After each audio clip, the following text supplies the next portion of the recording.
Tekken 8 and Josie Rizal. To some Tekken fans, it's a wish that they would love to see come true. To others, it's another cry for some Bruce Irving fans who will disagree with both Josie fans and Bandai Namco, who are known to follow up on successful ideas. For this video, I'll be looking over both established and potential evidence that could support why Josie is very likely to return to Tekken 8. Tekken 7's current roster has a grand total of 51 characters if we include DLC. Out of those characters are 10 new original characters presented to the franchise. While we know nothing about Tekken 8's base roster, we can use these 5 core components from my Tekken 7 case study video for support. When looking at Josie's presence from both her visual design and the nature of social media, you can easily generate traffic and have the community engage in conversation. For example, Tekken Gamer's Twitter once asked the community if the new Tekken characters would be in Tekken 8. Out of that selection, Josie's section generated the most traffic as people were vocal in neither wanting or dismissing her return to the next game.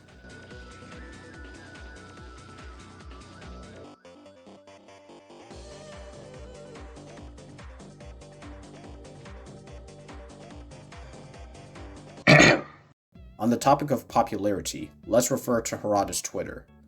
What if I told you that Harada highly approves of Josie? Let's go down the list. Number 1. Nadine Luster, Filipino actress, presented her cosplays on social media, and Harada had openly approved of her effort. Number 2. Around the time of 2021, Harada debunked the claim that Josie wasn't a popular addition towards the Tekken cast based off of the statistical data that they had at the time. On the topic of statistics, Season 4's rank placings were released on September of last year. I released my Tekken roster prediction tier list the month after, in which I confirmed Josie's placings. Number 4. Harada, being a businessman, has also used Josie in numerous projects that were both related and unrelated to Tekken, with the intention to capitalize on the character's success. Japan having pachinko slots that you can easily view on YouTube and are still active in Japan most likely, and partnering with Jollibee to create Josie Bees back in 2019.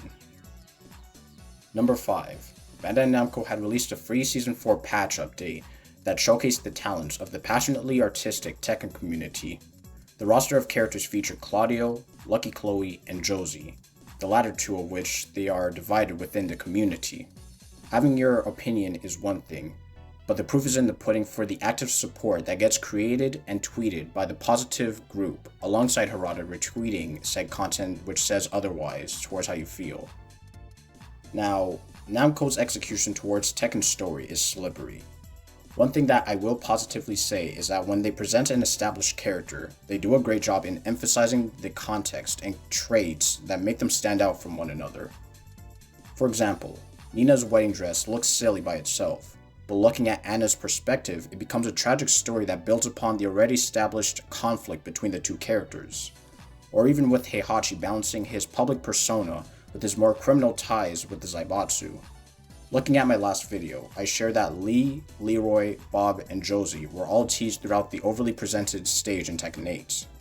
While I've gone over Josie's Tekken 7 story info twice, my comment section has offered me some engaging conversations. To summarize one point that I made, Anna has never had an official occupation towards modeling narratively, and Tekken 7 briefly touches on the concept of Josie's modeling career, essentially setting up that concept to be a more fleshed out detail about the character that could be visually represented in Tekken 8. You could even argue that this particular boot with the yellow background from Kazuya's trailer could be another Josie teaser, as she could be a very successful model, hence why she is represented in different fashion backgrounds. Tekken 8 took a similar approach with Leroy's iconography because he saved New York from gang violence in Tekken 7. Now, with all this said, I would say that Josie's chances to return are pretty good. Her application is standout for most of the modern characters, so for me to not present any credible evidence and try not to speak my piece on the matter would be disingenuous. Bruce is very likely to come back too. Maybe I'll make a video regarding him in the future, but I do see him making a return. Refer to my Tekken 8 Josie story if you want to have an idea as to how I would love to see him be utilized. With all that being said, thank you very much for watching, and I will see you next time.